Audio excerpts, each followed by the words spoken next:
chasing that vibe. I'm just chasing that vibe. I'm just chasing that vibe. What's up, YouTube? It's your girl Tatiana Noel, and I'm back with another video. So, you want to decide if entrepreneurship is right for you. You've gone through your whole value system. You decided that if you're somebody like me, working for somebody else is killing you on the inside, but you're still a little unsure whether or not you have what it takes to be an entrepreneur. Well, look no further. I'm going to give you guys 7 key factors to make sure you analyze before deciding and committing wholeheartedly to an entrepreneur journey. First things first is, what is your risk tolerance? In entrepreneurship, you are betting it all on yourself, okay? There's gonna be a lot of risks associated with entrepreneurship. Not only the financial risk of leaving behind a set income, but the mental risk, the mental stress that comes about with it. There's a lot of risk that you may likely, more than likely, face in your entrepreneur journey. And if you're somebody who's risk adverse, you don't like taking big risks, you like to play it safe, then maybe consider going back to the drawing board, looking at how you can cut your risks and do things a little bit more streamlined rather than the typical entrepreneurial route, because again, there are a lot of risks associated with entrepreneurship. And if you're not prepared for the unforeseen risks that likely will occur on your entrepreneurship journey, you can, what I like to call, fold under pressure. And that is not beneficial in any way, shape, or form, because just like it all falls on you, the momentum of your life, the momentum of your business, the momentum of everything you have going on relies on you. And if you fold under pressure, I can't imagine, I can't even explain what that will do for you in the sense of trajectory and just going forward, okay? There's already gonna be a lot of days. Entrepreneurship is like this. If you haven't heard, I'm telling you firsthand, it is like this. There's already gonna be a lot of days where you're gonna need a seat. So you can't have those times where you fold, take up any more of your time, you know? So make sure you have a good risk tolerance. Make sure you're okay with uncomfortable situations, having your back against the wall and getting out of it really, really quickly, okay? Or not even really quickly, but just being able to find your way out of it, or being able to deal with it, rather, is what I should say. The second factor that you should consider before being an entrepreneur is whether or not you have an analytical mindset. And not only that, but whether or not you thrive off of solving problems. You are your own team, essentially. You can delegate tasks, you can outsource, that was the word. You can outsource, you can do all of that, but at the end of the day, it all funnels through you. And when a problem occurs, when the problems occur, you have to be able to think quickly. The time it takes for you to figure out that problem is the time it may take for your business to move forward, for your journey to move forward. And all of that relies on you. You gotta have an analytical mindset, and you gotta have, you gotta have fun with it, you know, because like a lot of the journey, especially in your first few years, especially if you're starting from the ground up, there's gonna be problems. There's gonna be document problems. There's gonna be financial problems. There's gonna be creative problems. Whatever problems can arise, the likelihood of them arising within your first few years of entrepreneurship is very high. And if you are boggled, or if you're stressed by the occurrence of those problems, it's not only going to cause you time, it's going to cause mental anguish, and that's going to drag you out, and that's probably likely going to get you in this place of like depression or anger or frustration. Trust me, okay? So employ an analytical mind. That doesn't mean that you have to know how to do everything, right? That just means that your gears process in a way or where, like, if a problem occurs, you can figure out how to solve it, again, by outsourcing or whatever the case is. That just means that when a problem occurs, you know how to use your brain to think through it and not let it stop you at a brick wall, you know? So it's not that you know how to do everything or that everything falls on your plate, but it's that you know how to use Google, okay? It's that you know how to get on the phone and call the right person and not just be stuck looking at a problem and making it a mountain when it's literally a molehill. The third factor in considering whether or not entrepreneurship is for you is whether or not you have a business plan or at least an idea. Now, this is coming from somebody who I had a very high level idea of what my journey was going to consist of when I left corporate America. You should have some sort of plan.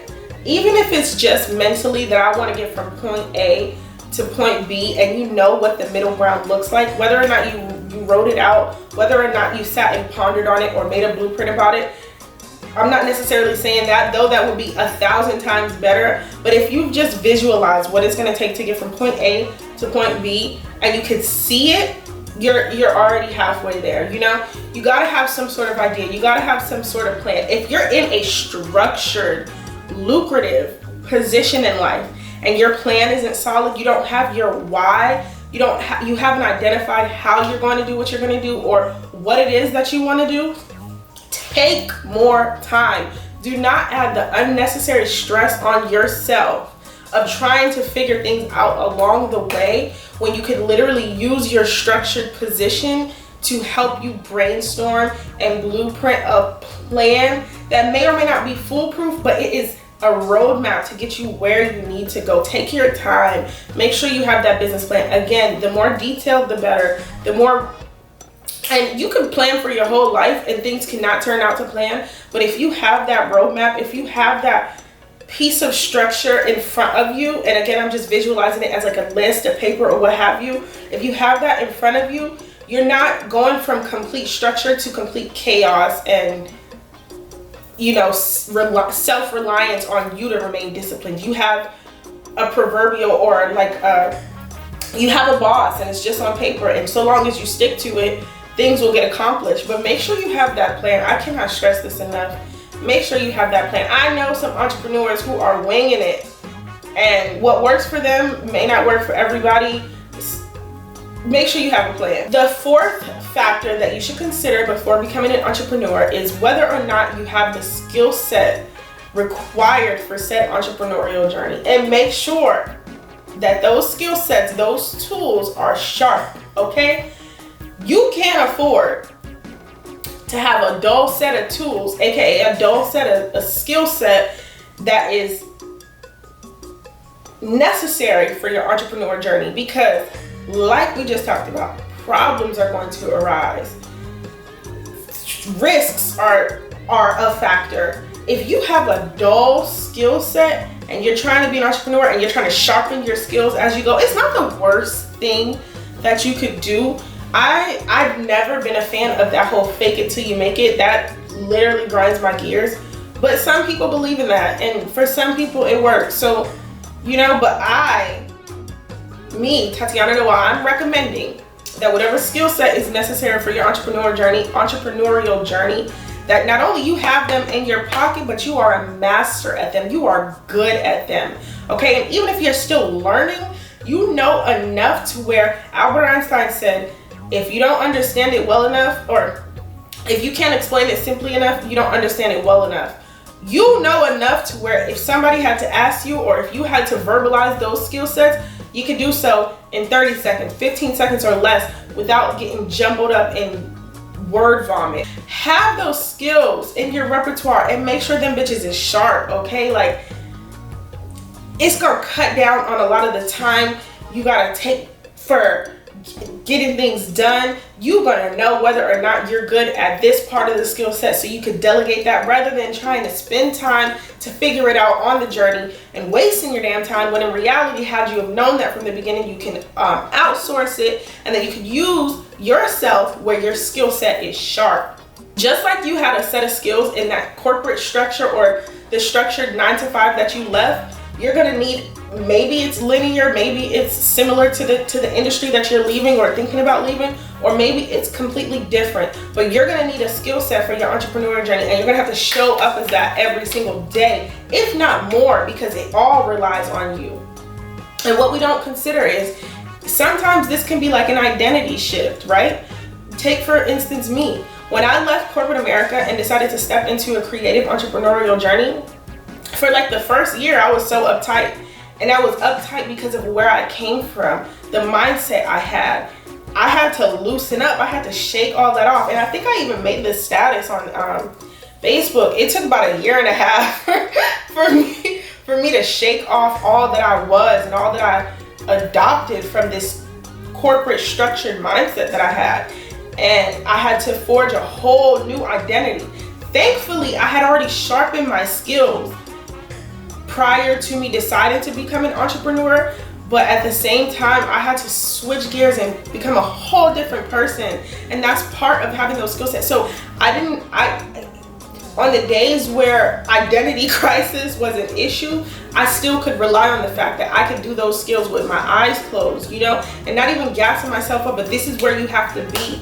Because you're gonna have these mental crisis days when any and everything may bother you, because entrepreneurship is not easy. You're gonna have those mental crisis days. So if your skill set is sharp and you can just employ it as needed without having to think so much, it saves you so much time, it saves you so much headache, and it saves your reputation, because you are the brand, you are your business. Okay, so make sure that skill set is sharp. Number 5 I have on this list to consider before becoming an entrepreneur is making sure that your livelihood is taken care of. So basically what I'm trying to say is make sure you have your livelihood in check, you know? Even if that means you're couch surfing, even if that means you're sleeping at friends' houses, make sure you have that set up, and make sure that's not something, and again, this is something I'm trying to say, keep it in respect to of all the different circumstances that may arise, but just try to minimize the chances of you not having a livelihood, not having a safe place to lay your head at night, or not having a safe haven in general, right? Because entrepreneurship is hard. I think I've established this already, but to not have a place to lay your head is harder. And trying to tackle all of that while trying to become an entrepreneur is just a lot of mental stress. And mental health is a real thing. And I would never advocate for somebody to put themselves in a position to where they challenge their mental health, or where they, you know, are in a challenging situation. And just becoming an entrepreneur and not having your livelihood set up and just putting yourself in strenuous situations, though I'm saying firsthand, I wouldn't trade my entrepreneurial journey for anything. And I've gone into certain circumstances with the mindset of like, this is do or die. I don't care. Like, I don't care if I have to sleep in my car. And I've said this and I meant it with my whole chest, but that was my tolerance level. That was my risk level. That's something that I'm willing and able to take on. And honestly, I wouldn't end up sleeping in my car. I know so many people that wouldn't let me, you know, so I'm trying to say this with the utmost respect, but make sure you just have yourself set up. If you're somebody who's okay with sleeping in your car, because I just said I would have been okay with that so long as I was pursuing something that made my heart feel full, that would have been okay with me. But if that's what you have to do, make sure you can handle that. Make sure it's not a situation where you're putting yourself in a stressful situation, causing mental health, then on this entrepreneurial journey that's full of uncertainties and that will further extend your mental health. It's just not to say it's not worth it, but it's not healthy. And with all the chaos going on in the world right now, it's just better to be proactive rather than reactive, especially when it comes to your living circumstances. So check your livelihood and just make sure that you have situations set up, even if it's just knowing the local shelters and what they require. You know, just make sure you have that set up, because I would hate for that to be a bump in the road that was unforeseen for any entrepreneur, okay? Like, so just make sure you have that set up. The 6th factor that I have on this list for you to consider before being an entrepreneur is to check your humility at the door. Okay, you're going to face numerous losses, okay? Do you know how many people have said so many doors have been closed on me before I got a yes? You're going to lose certain material things. I had to learn to cut my own hair. I had to learn to do my own nails. There's a lot of things I can't go do, the luxuries that I miss out on in life. And while it's driving me insane, on the other hand, my humility is in check. I know what I'm doing it for. I know that it's not forever. I know that these are certain sacrifices that I have to take. And I refuse to allow my ego to come in and my shit up for me. Like, my shit up. Like, check your humility, right? Ego can ruin a lot of things. Ego can ruin your connections with people. Ego can ruin your mental acuity. Yeah, that's the word. Your mental acuity. Ego can ruin a lot of stuff for you. So make sure you're really humble.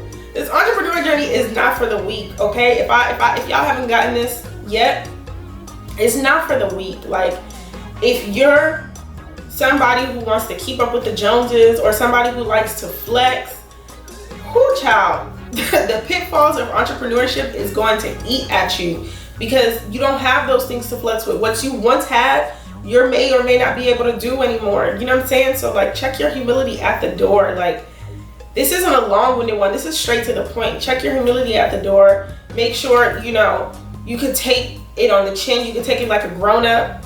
You're not out here like walking around with your ego first, because you miss a lot of opportunities if you employ your ego rather than humility, faith, and purpose. So check your humility at the door. Okay? And the seventh factor that you should consider before being an entrepreneur is, are you self-motivated? I know there was a lot of controversy about Elon saying on Clubhouse, if you're not self-motivated, do not become an entrepreneur. But I'm gonna tell you what. He ain't say no lies. There was no lies told, okay? If you are not self-motivated and you are looking for somebody else to kick you in the rear end, stay your ass in that structured job that is paying you, keeping you housed, keeping you fed, and keeping you employed until you can find it in yourself to be your own motivation, okay? Yes, there will be days when you're not motivated and you will lay around and do nothing. Maybe if because you're a female, it's your cycle, or maybe you just got dang on lay down, you know? But there will be days when you just don't feel like doing anything. There will be days when you get less work done than you expected to. But every single one of those days, no matter how shitty you feel, no matter how big of an L you just took, every single one of those days, you gotta get up and at least do one thing towards your journey. Keep your mind on the journey. Keep your mind in the entrepreneurial realm. You gotta be so self-motivated that even if you got dang on sick, you don't got time to be sick, okay? You don't have time to be sick. You don't have time to be down and out. You don't have time for heartbreak. You don't have time for none of that. None of that. You gotta be so self-motivated. The longer it takes for you to kick yourself in the behind and keep shit going, the longer it takes for your journey to get to those pivotal crossroads, you know? Like, yes, you want to get from point A to B, but amongst that, you got A1, A2, A3, A4, A all the way up to who knows, you know? There's so many little milestones in the entrepreneurial journey, and if you cannot motivate yourself, it's gonna take you longer to get to those little milestones, and it's gonna make the big picture look like it's so far out that it's impossible to reach. Then you're gonna get in this woe is me mindset. Then you're gonna get in this lack of motivation, and that shit is cyclical, my friend. If you can't hear it, it's cyclical. So keep yourself out of that by staying motivated, and don't beat yourself up for the days when you do less. All right, sorry guys, but my camera died on me. So I think we've touched on everything, but just to reiterate, the 7 key factors that you should consider before becoming an entrepreneur. Number 1, check your risk tolerance. Number 2, make sure you have an analytical mind and you enjoy solving problems. Number 3, make sure you have a business idea and or blueprint or plan or whatever intact. Number 4, make sure you have the skill set required of you and make sure those tools are sharpened. Number 5, make sure you have plans for your livelihood. Number 6, make sure your humility is checked and you are not operating from an egotistical place. And number 7, make sure you are self-motivated, okay? I really hope this video helped you in determining whether or not entrepreneurship is right for you. Again, there's nothing wrong with having a job. There's nothing wrong with being a hard worker who gets to spend more time with loved ones and living life freely, of being this on-the-go hustle mentality type of person. So I really hope this video helped you. If it did, go ahead and comment down below which one of these 7 key factors was kind of like your aha moment in determining whether or not entrepreneurship is right for you. And you can possibly comment any other things that you've considered along the journey that made you realize whether or not entrepreneurship is right for you. If you haven't already, go ahead and give this video a big thumbs up. Subscribe to my channel if you're not already subscribed, and make sure you turn on those post notifications so you can get notified when I post my next video. Have a good night. Bye.